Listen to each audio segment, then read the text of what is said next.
וידבר אלוהים אל משה. Mes chers amis, à travers la Sidra que nous allons lire ce Shabbat, nous allons poursuivre dans cette Sidra de Vaïra l'opposition, le bras de fer qui oppose Moshe, les enfants d'Israël qui veulent sortir de l'Égypte, à Pharaon et les Égyptiens.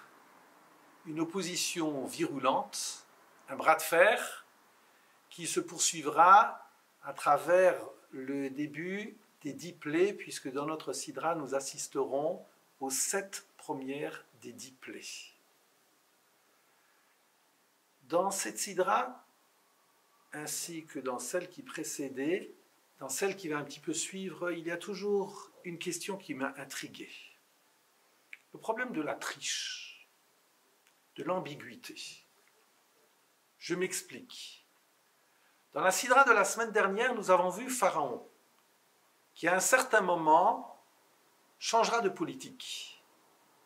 Le verset est explicite, Vayakom melech hadash, Hashelu et Yosef, et s'est élevé un nouveau roi en Égypte qui ne connaissait pas Yosef, qui ne connaissait pas Joseph.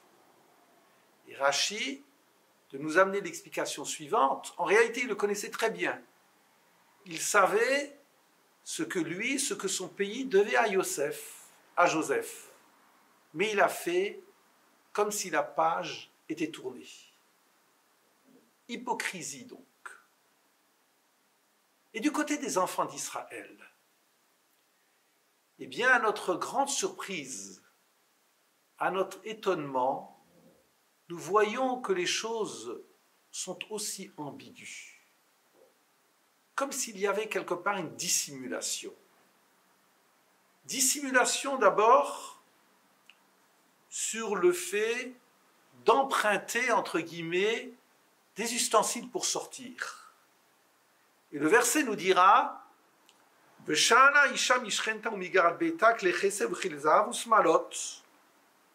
une femme empruntera, on parle de la femme juive, empruntera à sa voisine des ustensiles d'or, des ustensiles d'argent. Et il y a même une insistance pour qu'il y ait cet emprunt, puisque dans la sidra prochaine, on dira Vishalu ish metreu visha metreuta daberna beozneam. C'est Dieu qui parle et qui dit à Moïse Daberna beozneam, je t'en prie, parle aux oreilles de ce peuple. Pourquoi je t'en prie?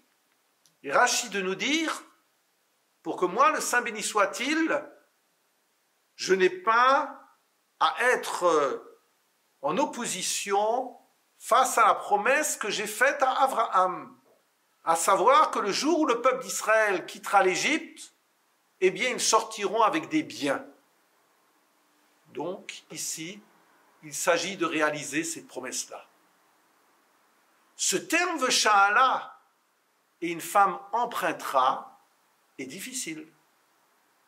De la même façon, il y a cette même problématique qui est posée à travers la sortie d'Égypte. Lorsque Moïse s'adresse à Pharaon, chaque fois il lui dira « Nous voulons partir 3 jours dans le désert ».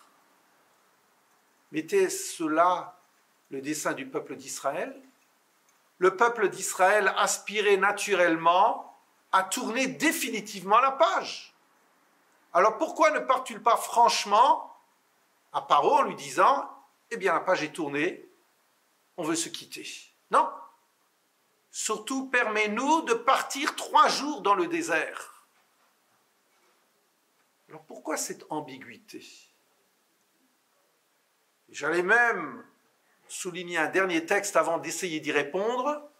C'est le premier Rashi de la Torah, un Rashi qui est très connu, qui s'interroge sur le fait de savoir pourquoi la Torah n'a pas commencé par le début de la Sidra prochaine, l'histoire du calendrier. Et pourquoi a-t-elle parlé d'abord de la création et de toute l'histoire que nous avons parcourue, Avraham, Yitzhak et Yaakov? Réponse, Koach Ma'asav Higid le Hamo Chez Lo Yamru Umot Haolam, le Israël, l'istim atem. Pour que les nations du monde ne déclarent pas un jour au peuple d'Israël, vous êtes des brigands. Vous êtes venus dans le pays de Canaan, vous nous avez évidés, dépossédés, et vous vous installez là-bas. Pourquoi finalement, le Saint béni soit-il, ne nous a pas donné l'Ouganda, comme la problématique a été posée au XIXe siècle à Herzl? Pourquoi s'installer dans le pays qui est tant revendiqué, qui est revendiqué toujours encore? La réponse, c'est que peut-être notre sortie se fait de manière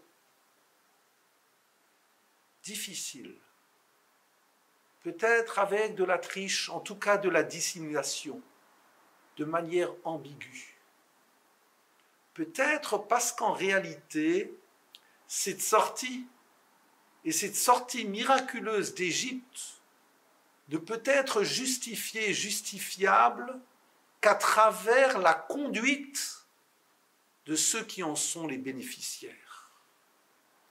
À partir du moment où le peuple d'Israël s'installe dans le pays de Canaan, dans le pays d'Israël, et il est capable, à travers son attitude, son exigence, son éthique, de montrer aux nations que l'homme n'est pas simplement responsable de son existence, mais responsable d'autrui avec un petit a et autrui avec un grand A, lorsqu'il est capable de vivre avec ces disciplines-là, rétroactivement parlant, il montre que le Saint béni soit-il avait raison de parier sur nous.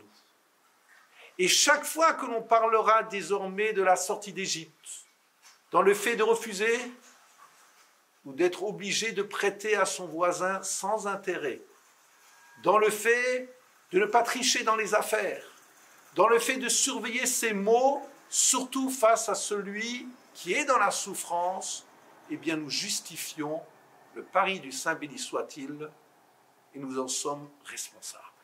Merci et Shabbat Shalom à vous tous.